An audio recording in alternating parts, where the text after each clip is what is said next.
tenemos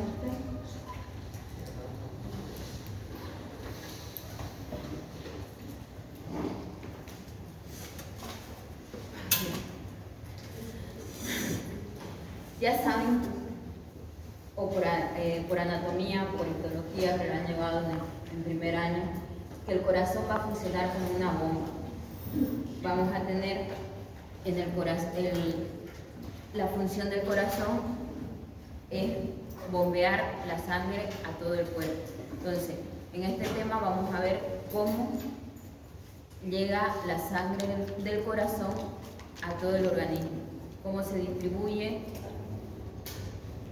dónde empieza, dónde acaba la sangre que llega al corazón, de dónde viene, y la que sale, hacia dónde va, porque hay dos sistemas de bomba, el sistema derecho y el sistema izquierdo, que vamos a ir desarrollándolo en el tema. Entonces, tenemos que saber que el corazón está formado por dos bombas separadas, como les decía. El corazón derecho, que va a bombear la sangre hacia los pulmones, y el corazón izquierdo, que va a ser el encargado de bombear la sangre a través de la circulación sistémica. Esto quiere decir al resto del organismo.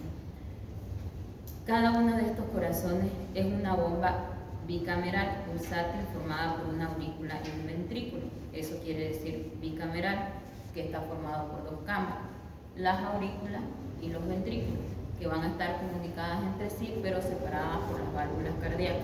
Y ya vamos a ver cuáles son estas válvulas. Entonces, aquí tienen un esquema más o menos general de lo que son las aurículas, los ventrículos y las válvulas que hay en cada uno de ellos. El corazón está formado por tres tipos de músculos principales. El músculo auricular, que es el que se encuentra en las aurículas, el músculo ventricular, que va a estar en los ventrículos, y las fibras musculares especializadas de excitación o conducción, que estas son las que van a estar comunicando tanto las aurículas como los ventrículos, y también las que van a comunicar a las diferentes válvulas. El músculo auricular y ventricular se contraen de manera muy similar al músculo esquelético. Entonces, vamos a ver qué diferencia hay entre el músculo cardíaco con el músculo esquelético. ¿Por qué? Porque ya saben por histología que el músculo cardíaco es estriado, igual que el músculo esquelético.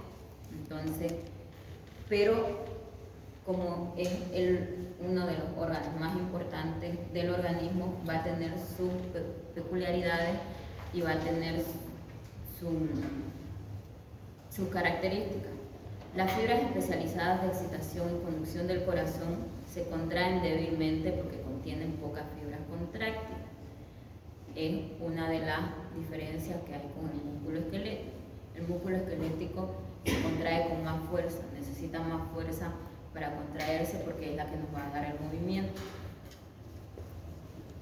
El corazón también necesita cierta fuerza, porque ustedes dirán, el corazón también necesita contraerse con bastante fuerza porque va a tener que mandar la sangre a todo el organismo, pero vamos a ver cómo hace esa contracción y cómo no necesita esa fuerza como el músculo esquelético para hacerlo. Entonces presenta descargas eléctricas rítmicas automáticas en forma de potenciales de acción o conducción de los potenciales de acción por todo el cuerpo. A diferencia del músculo esquelético, el corazón va a tener un sistema eléctrico. Esa es una de las grandes diferencias también con el resto de órganos del cuerpo. Vamos a ver que en el corazón, aparte de la función de músculo cardíaco como tal, de contracción y relajación, también vamos a estudiar lo que es la parte eléctrica. Tiene un sistema eléctrico que es muy bonito, que ya lo vamos a ver en el siguiente tema, de cómo hace las descargas eléctricas y cómo nos sirve esto para la funcionalidad de este órgano. Entonces, estas descargas están formado así por un sistema excitador que controla el latido rítmico cardíaco. Entonces, lo que va a dar el latido del corazón el sistema que va a estar encargado de cada latido que da el corazón no va a ser tanto la parte de contracción y de relajación, que también, pero sobre todo el latido. Sí, bien. Sobre todo el latido, que el corazón vaya de forma rítmica y que vaya a cierta velocidad y a cierto ritmo, lo va a dar este sistema de conducción eléctrica. Esto quiere decir que cuando falla, para que se den cuenta después, yo voy a ir relacionando para que también se les vaya quedando la fisiología con después algunos ejemplos de la parte clínica. Si el sistema excitador, el sistema eléctrico del corazón falla, que es el que da el latido rítmico, si esto va a fallar, me va a producir una arritmia. Entonces, cuando veamos la parte eléctrica del corazón, se van a dar cuenta por qué es tan importante verlo y por qué es tan importante su funcionamiento, que en cuanto falla alguno de los nodos, algunos de las fibras estas eléctricas, es lo que me va a dar ya una patología. Por eso la fisiología es importante. Ustedes tienen la fisiología y les aseguro que cualquier patología les va a ser mucho más fácil de entender, porque van a saber dónde va a fallar y después que sepan dónde falla, van a saber cuál es la solución. Los potenciales de acción, que los han visto también en el tema de la neurología, que son tan bonitos los voltajes, los cambios de voltaje y demás, que esto es un poquito más complicado, es la parte un poquito más pesada y tediosa, pero vamos a tomar sobre todo los potenciales de acción que son un poquito más relevantes, por así decirlo, porque ya después esos libros tienen el resto de potenciales para que por lo menos le den una leída. Eso sí, por favor, aunque yo les ponga aquí un resumen, aunque yo les diga que hay cosas que no les voy a exigir yo en el examen, léanla por cultura general, porque van a ser médicos y tienen que saberlo, por lo menos que les suene, léanlo. Con que le tiren una leída, se les va a quedar por lo menos, o por lo menos van a saber de qué se habla después en las otras materias. El potencial de acción es en promedio de aproximadamente 107 milivoltios. Es un potencial de acción positivo. El potencial intracelular aumenta desde un valor aproximado de menos 85 milivoltios hasta un valor aproximado de más 20 milivoltios durante cada latido. Esto se va a medir en milivoltios por segundo, porque ya saben que el latido se hace entre 0,2 a 0,3 segundos. Entonces, es muy rápido. Los cambios de voltaje son milisegundos que se hacen. Todo el ciclo que vamos a ver de contracción, relajación, sístole, diástole en el corazón, aunque lo vamos a explicar en más largo, se van a dar cuenta que después en tiempo son segundos. Pero por eso es que en teoría el corazón es una máquina perfecta, que si cambia un voltaje, si se retrasa el latido segundos o demás, es cuando va a dar algún fallo. El corazón tiene que funcionar de forma sincronizada, de forma ordenada, de forma rítmica y de forma perfecta, con todos estos cambios de voltaje. Entonces, después del inicio de que la membrana permanece despolarizada durante aproximadamente 0,2 segundos, como se muestra aquí en la meseta, va seguida al final de una repolarización súbita. Esto hace que dure hasta 15 veces más que el músculo, en el músculo cardíaco que en el músculo esquelético. Es otra de las diferencias que hay entre el músculo cardíaco y el músculo esquelético, que esta excitación, esta despolarización que hay a nivel cardíaco por el cambio ese de voltaje y por la duración, va a ser 15 veces mayor en el músculo cardíaco que en el músculo esquelético.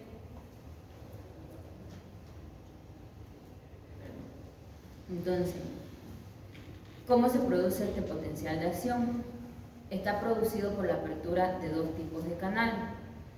Los mismos canales rápidos de sodio activados por el voltaje que activa el músculo esquelético, esto va a ser similar, pero en el músculo cardíaco va a haber otra población totalmente distinta, que son los canales de calcio de tipo L o canales de calcio lento, por eso la L, que también se denominan canales de calcio-sodio. Entonces va a haber un intercambio ya no solamente entre el sodio como en el músculo esquelético, sino también va a haber un intercambio calcio-sodio. Los segundos difieren, estos canales de calcio-sodio van a diferir de que se abren con mayor lentitud y permanecen abiertos durante varias décimas de segundo. Fluye una gran cantidad de iones, tanto de calcio como de sodio, a través de estos canales hacia el interior de la fibra muscular cardíaca. Esta actividad mantiene un periodo prolongado de despolarización, dando lugar a la meseta del potencial de acción. Esto quiere decir que para que el corazón funcione bien y haya ese intercambio y haya la contracción y la relajación, vamos a necesitar calcio. Aparte de sodio, vamos a necesitar calcio. ¿Por qué es importante que sepan lo de los canales de calcio? Porque van a ver que el tratamiento después de las patologías cardíacas va a estar incluido el calcio, no solamente el sodio. Así, por ejemplo, en los antiarrítmicos van a tener los bloqueadores de calcio.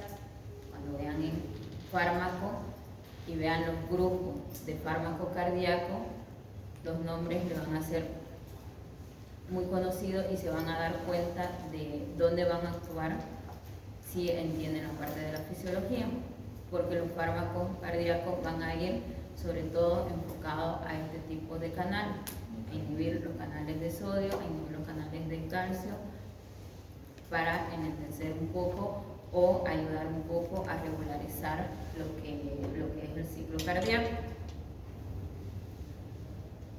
También lo van a entender cuando hay un exceso también de administración de calcio. No se puede administrar ciertos iones porque sí, porque van a repercutir a nivel de ciertos órganos. Las dietas, estas que ustedes escuchan, ricas en sodio, ricas en sal, que se les prohíbe a los pacientes cardíacos o se les limita a los pacientes cardíacos, se debe un poco a esto, porque el sodio va a actuar a nivel cardíaco. Entonces vamos a ver cuáles son las fases de los potenciales de acción a nivel cardíaco. Van a haber 5 fases. Está la fase 0 o la fase de despolarización, que esto se van a encargar los canales rápidos de sodio. Cuando empieza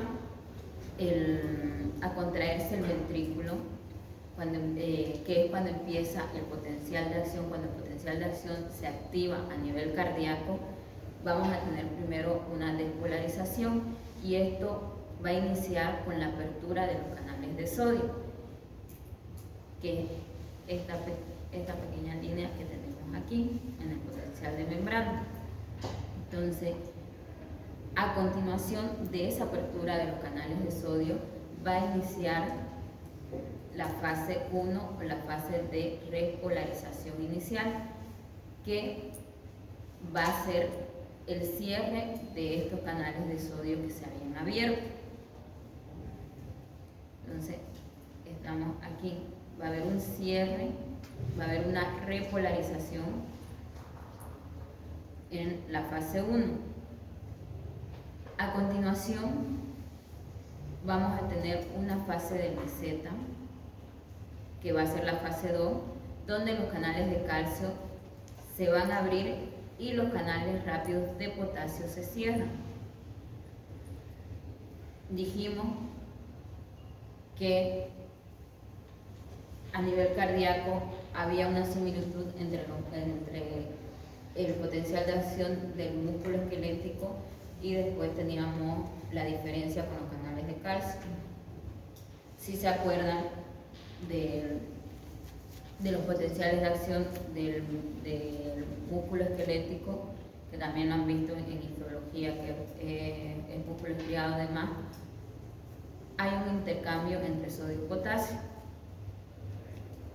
Entonces en la meseta va a ser igual, en el músculo cardíaco va a haber un intercambio entre el sodio y el potasio, pero a su vez también va a haber una apertura de los canales de calcio.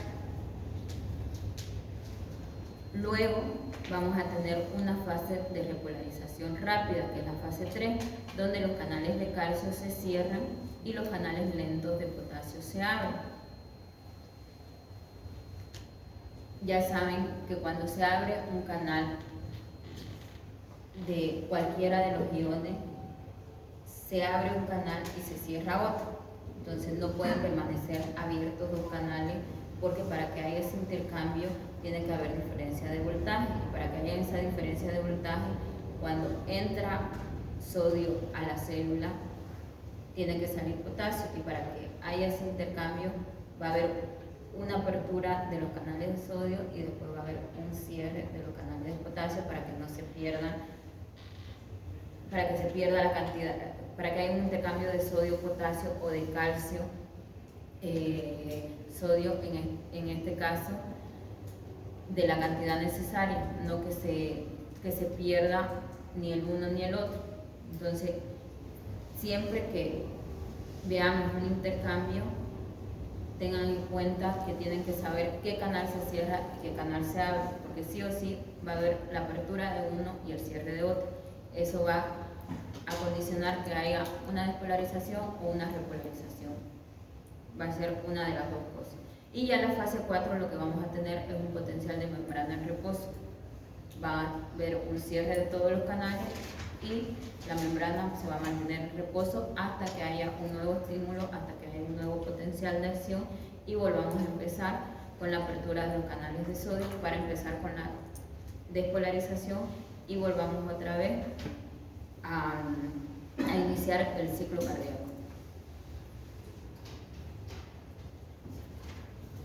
A nivel cardíaco vamos a tener un acoplamiento en lo que es la excitación y la contracción del músculo cardíaco. Esto se va a hacer mediante,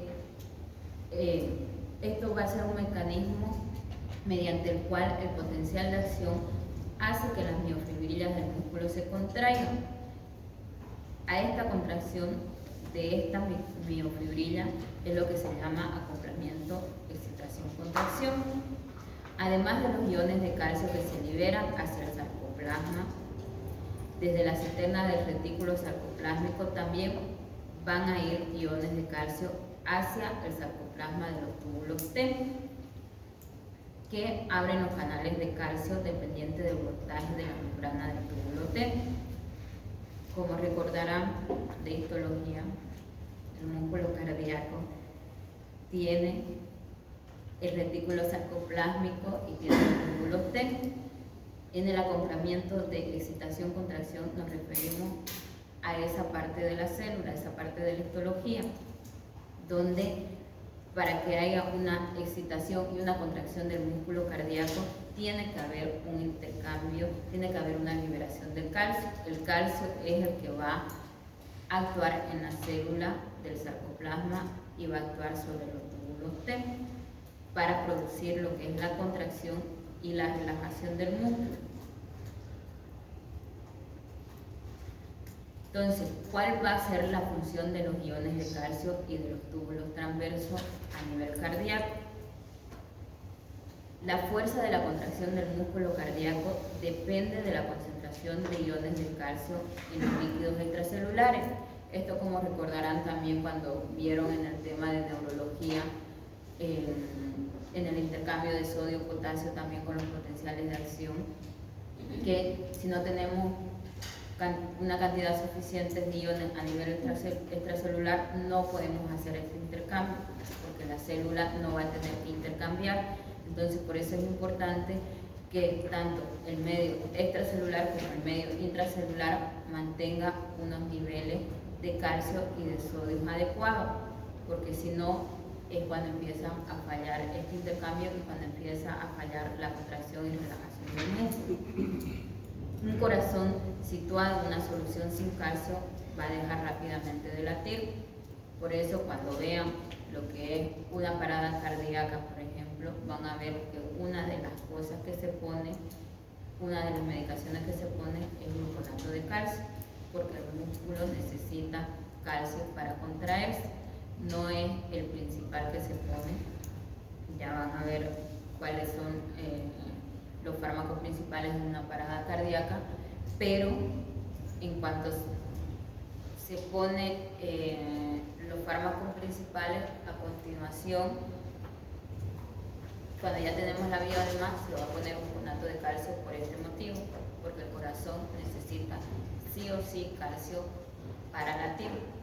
De ahí la importancia de los iones de calcio a nivel cardíaco. Esto se debe a que las aberturas de los túbulos T atraviesan directamente la membrana de la célula muscular cardíaca hacia los espacios intracelulares que rodean la célula, lo que decíamos, la apertura de los canales y el intercambio, la salida y entrada de sodio, potasio y calcio, lo que permite que el mismo líquido extracelular que está en el intersticio del músculo cardíaco se introduzca a los túbulos T. La cantidad de iones de calcio en el sistema de los túbulos T depende en gran medida de la concentración de iones de calcio en el líquido extracelular. Volvemos a repetir lo mismo para que haya ese intercambio y haya una contracción y relajación del músculo. Ahora vamos a empezar y vamos a ver un poco lo que es el ciclo cardíaco.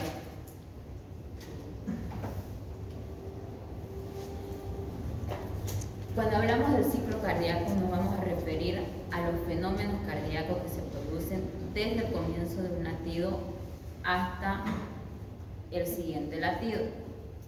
Esto quiere decir todo lo que es la contracción y relajación del músculo cardíaco. Cuando hay un latido cardíaco, es lo que ustedes van a escuchar o lo que van a ver en el pulso. Esas milésimas de segundo de diferencia que vean es un ciclo cardíaco entero. Entonces el ciclo cardíaco dura milésimas de segundo, pero van a ver todos los fenómenos que se producen en esos segundos. Todo es simultáneo, todo es a la vez y todo se hace de forma rápida. Entonces, porque la diferencia va a ser lo que pasa de un latido al otro. Y vamos a ver también qué puede enlentecer o qué puede acelerar ese ciclo cardíaco. El ciclo cardíaco se va a iniciar por la generación espontánea de un potencial de acción en el nodo sinusal. El nodo sinusal es el principal nódulo y donde se inicia lo que es el sistema eléctrico del corazón, que lo vamos a ver en el siguiente tema, pero ya aquí lo mencionamos porque ahí se inicia el ciclo cardíaco. Este potencial de acción, esta activación del nodo sinusal va a viajar por las aurículas. Es como una descarga eléctrica. Entonces lo que va a ocasionar el potencial de acción, para que lo entiendan un poco, va a ser una activación eléctrica en el nodo sinusal que después por las fibras y por los cables, por así decirlo, para que lo entiendan un poco, que están comunicados de las aurículas hacia la ventrícula, va a viajar el estímulo por las aurículas para estimular lo que es el ventrículo. Esto se va a dirigir a través de los fascículos auriculos ventriculares. Va a existir un retraso en el paso del potencial de acción de las aurículas a los ventrículos, permitiendo que estos últimos se llenen de sangre, que va a ser como un ciclo cebador. Esto quiere decir que tiene que dar paso, las aurículas tienen que permitir que el ventrículo se llene de sangre para que haya una contracción. Entonces, Ya saben cómo funciona una bomba. Una bomba va a funcionar por cambio de presiones y porque va a haber una contracción y una relajación. En el músculo va a ser lo mismo. Si las aurículas se relajan, el ventrículo se contrae. Si el ventrículo se relaja, las aurículas se contraen. Entonces va a funcionar de forma sincrónica uno que otro. ¿Por qué? Porque cuando las aurículas se llenan de sangre, ya por cambio de presión también, y es como, imagínense,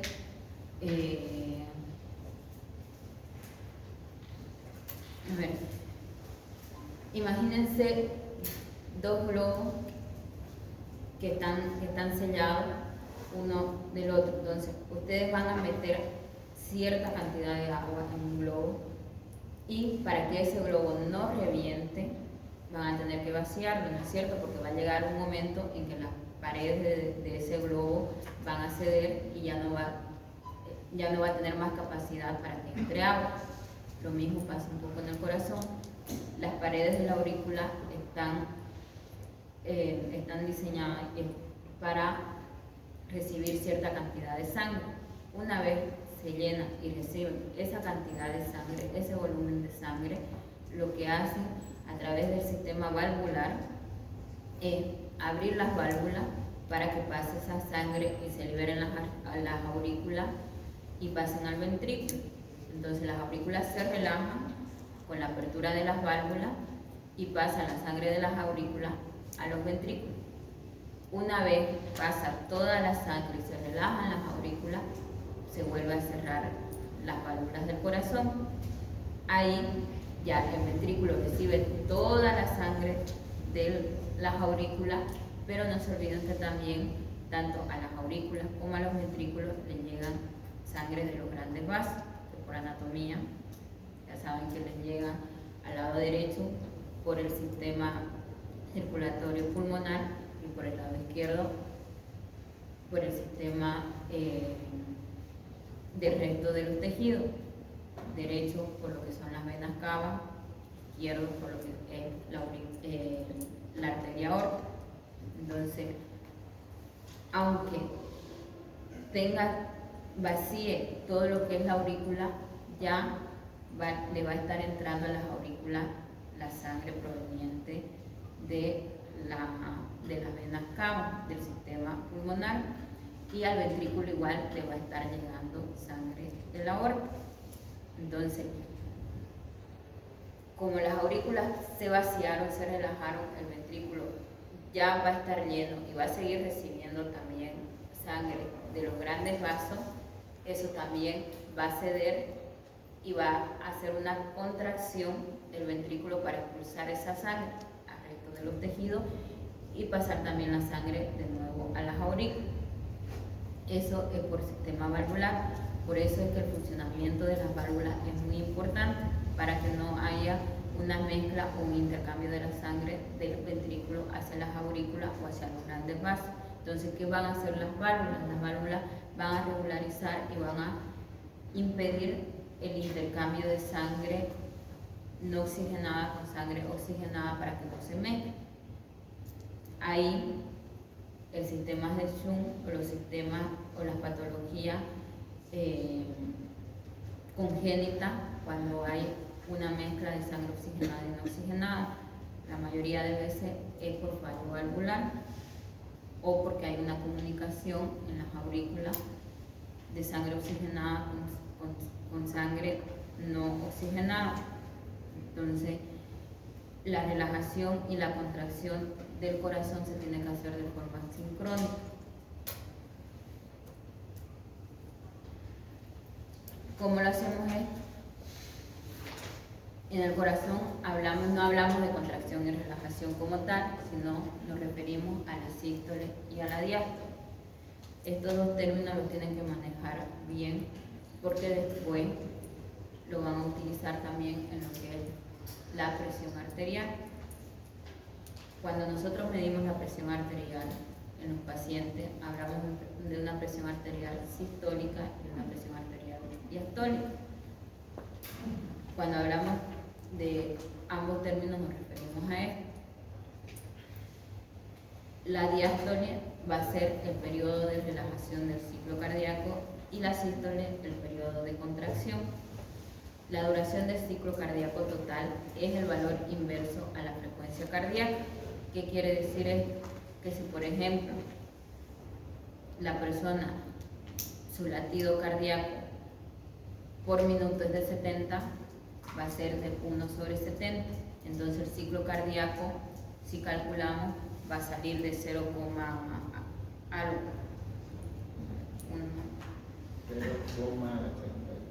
0,031 minutos por latido a 0,3 por ciclo. 0,014 milisegundos por ciclo. Si es 72, como tienen en el ejemplo del libro, 1/72 es de 0,012, creo.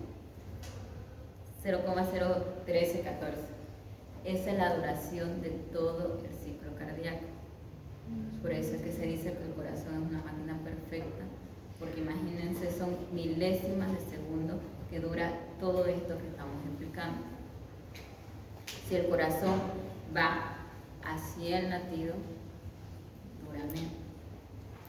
Entonces, de ahí la importancia también de la frecuencia cardíaca y de que el corazón vaya a una frecuencia normal que es entre 70 a 100 latidos por minuto.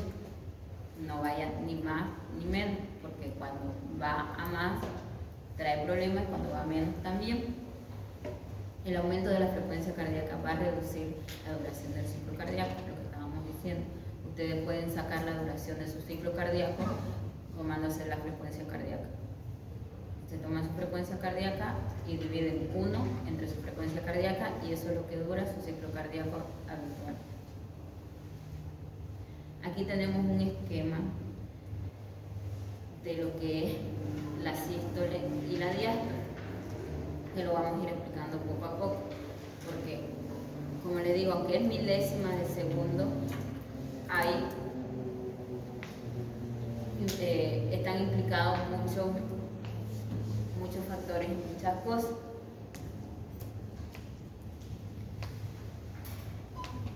El ciclo cardíaco, la sístole y la diástole van a estar representadas en lo que es el electrocardiograma, por eso también su importancia. Aquí les he puesto la relación que tiene el electrocardiograma con el ciclo cardíaco. Esto lo vamos a ver en práctica también, las partes del electrocardiograma, pero así lo vamos a repasar rápido, aunque lo vamos a profundizar. Como yo voy a estar en las prácticas también, lo vamos a hablar con sus auxiliares. ¿Han hecho ya la práctica del electrocardiograma a todo esto? ¿No? ¿Por dónde van en la práctica? ¿Qué han hecho? Ya vamos por corazón. ¿Les toca ahora el corazón? Ajá, ya vamos por corazón. Pero aún no hemos hecho electrocardiograma. No han hecho todavía el electrocardiograma. Ya. Entonces, será la práctica de esta semana o la siguiente. Ya voy a hablar con sus auxiliares por dónde van. Pero vamos a profundizar un poco más, pero así a grandes rasgos, de forma rápida.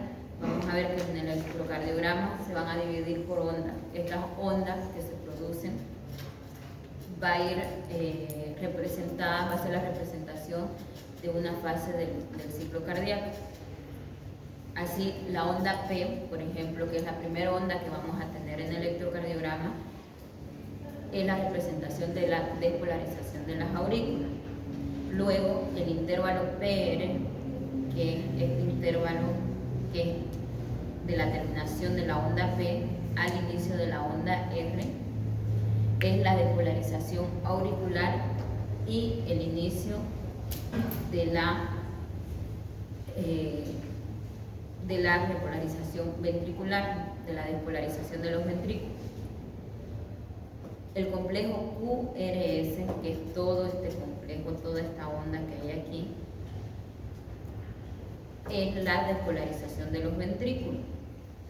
El segmento ST, que es cuando acaba la despolarización de los ventrículos hasta que inicia aquí la onda T, que es la repolarización del ventrículo, expresa lo que es la sístole eléctrica ventricular, el segmento ST, y la onda T va a representar la repolarización ventricular. Ya lo vamos a ver como le digo en la práctica. ¿Por qué? Porque es importante esto, porque cuando hay una alteración electrocardiográfica, depende de dónde esté la alteración, ustedes van a saber dónde está el problema. Por ejemplo, si tenemos una onda P picuda o una onda P, un intervalo PR alargado, sabemos que el problema va a estar en las aurículas y no en los ventrículos, porque la onda P hemos dicho que es la depolarización auricular.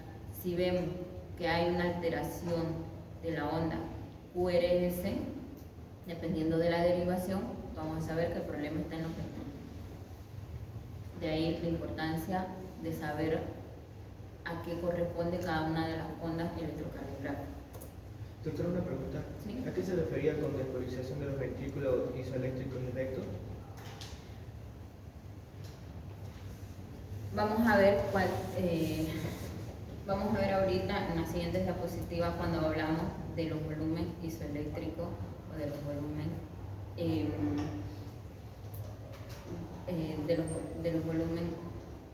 de los volúmenes isoeléctricos. Eso quiere decir de que tanto las aurículas como los ventrículos van a tener la misma cantidad de sangre.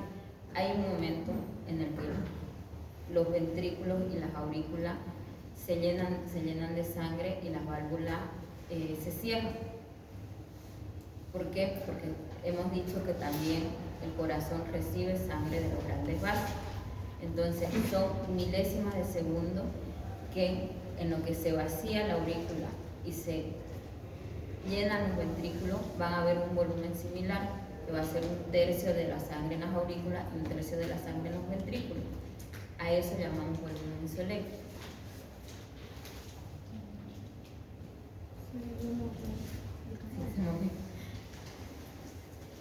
Bueno, para terminar hoy la clase, vamos a introducir un poco lo que es los ventrículos. Vamos a hablar mañana, vamos a parar aquí porque vamos a empezar mañana a hablar de la fisiología de los ventrículos. Los ventrículos ya van a ver que van a estar representados y como es una cavidad más grande que las aurículas, tienen un funcionamiento un poquito más distinto y reciben un volumen de sangre un poquito mayor. Por eso es que está representada por dos ondas en el electrocardiograma, como han visto. La onda QRS, que es la despolarización del ventrículo, y la onda T, que es la repolarización del ventrículo. Entonces, mañana vamos a ver un poco lo que es los ventrículos, las válvulas cardíacas, y vamos a continuar hasta donde nos dé el avance de la fisiología cardíaca. Voy a intentar acabar esta semana o a lo mucho el día lunes, porque son como 5 o 6 temas, creo, de su libro de fisiología. El tema de arritmias cardíacas, que lo tienen en el gaito, que es el último tema, no lo vamos a avanzar, no lo vamos a dar. ¿Por qué? Porque eso lo van a aprender y lo van a llevar mejor en cardio. No quiero chiparlos mucho, no quiero que se confundan mucho con la parte de patología, porque lo van a llevar también el próximo año en fisiopatología cardíaca. Van a dar una introducción de lo que son las arritmias cardíacas y demás, y después en cardio es un tema entero de lo que es las arritmias cardíacas. Me interesa más que sepan las ondas del electrocardiograma, el ciclo cardíaco, la función de los ventrículos y todo eso, a avanzar ese tema. ¿No? ¿Alguna pregunta hasta aquí? ¿No? Doctora, una pregunta. ¿No va a compartir sus diapositivas? Sí. Las puedo compartir, no tengo ningún problema. Eso le iba a decir, ¿tienen algún grupo? Sí. ¿De WhatsApp? Sí, tenemos. ¿Sí? Sí. Que está Renata ahí, no voten menos. ¿Está Renata ahí? Sí. Le voy a decir a Renata que me añada. La lista la tienen por ahí.